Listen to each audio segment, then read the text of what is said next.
And also new today, Canada extending the ban on travel from India for another 30 days, but it is lifting the ban on Pakistan. CTV's Michelle Boyer is joining me now from Ottawa with more. All right, Michelle, walk us through these changes and what they mean. Yeah, simple travel might not be something that Canadians are going to be seeing for a little while. And if you're fully vaccinated, that's great, but that's only about 20% of the Canadian population. For the other 80, it is, still quarantine hotels. So let's walk you through this because there's a lot, and we're seeing a lot of questions out there as well. So, fully vaccinated travelers entering Canada. We're talking about Canadian citizens, we're talking about permanent residents, and those who were allowed in for other reasons, things that we've already been seeing throughout the entire pandemic. What does fully vaccinated mean? Well, there are 4 approved vaccines in this country: Pfizer, Moderna, Johnson & Johnson, and AstraZeneca. A combination of those is considered fully vaccinated and approved, so that would work. Foreign nationals still won't be able to come into Canada for leisure, so for tourism, for example, to go check out the Rockies or go visit Montreal. So that is not up yet. Fully vaccinated travelers currently eligible to enter Canada will not be required to go to the quarantine hotels, and they will not need to go through another PCR test 8 days after they've arrived. They're pretty much free to go, Jen. So that is good news there. But when coming in and on the ArriveCAN app, they still do have to provide a quarantine plan somewhere in case the border guard decides, no, sorry, you don't meet this criteria. You're going to have to quarantine for 2 weeks.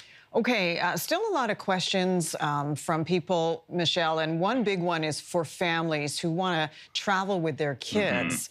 We know that kids under 12 can't be vaccinated, so what does that mean even if the parents are fully vaccinated? Yeah, well, parents would not have to go to a quarantine hotel facility because they would be fully vaccinated, and they would not have to quarantine at home. However, what we heard from the press conference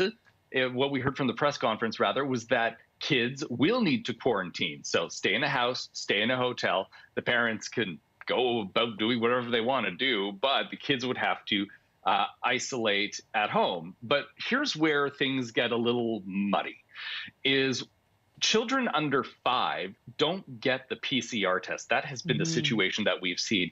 We're still waiting on clarification, though, if children under 5 will need to quarantine. So we're waiting on an answer from that. We did hear from Patty Hajdu during this press conference, obviously talked and asked about children traveling and children who can't get vaccinated, and agrees that it's not the ideal situation. Take a look at what else she had to say.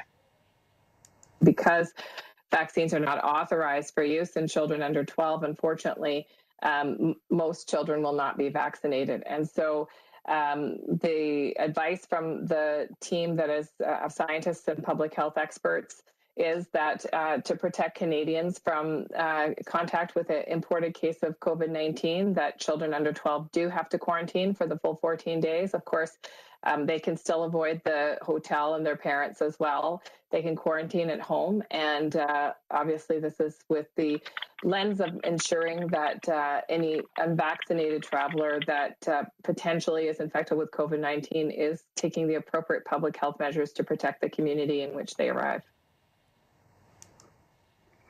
Yeah, so see what I was saying, how simple travel is not something that we're going to see anytime soon, Jen. That's an example of, families who have different situations because their kids can't get vaccinated. It really does add another layer to it. But again, for the young kids 5 and under, we're going to let you know once we do hear back about whether or not they would have to isolate. We're talking toddlers and babies here, really. Absolutely. Just quickly, Michelle, then, when does the next phase of reopening start? We don't know. We've talked about domestic reopening, that 80-20 mark, where we've hit already. At this point, they are looking at what is happening right around the world. This is a very, very, I guess you could say, conservative reopening plan aimed at protecting Canada from any variants. Okay, Michelle Boyer with the latest. Appreciate it, Michelle. Thank you. Thanks, Jen.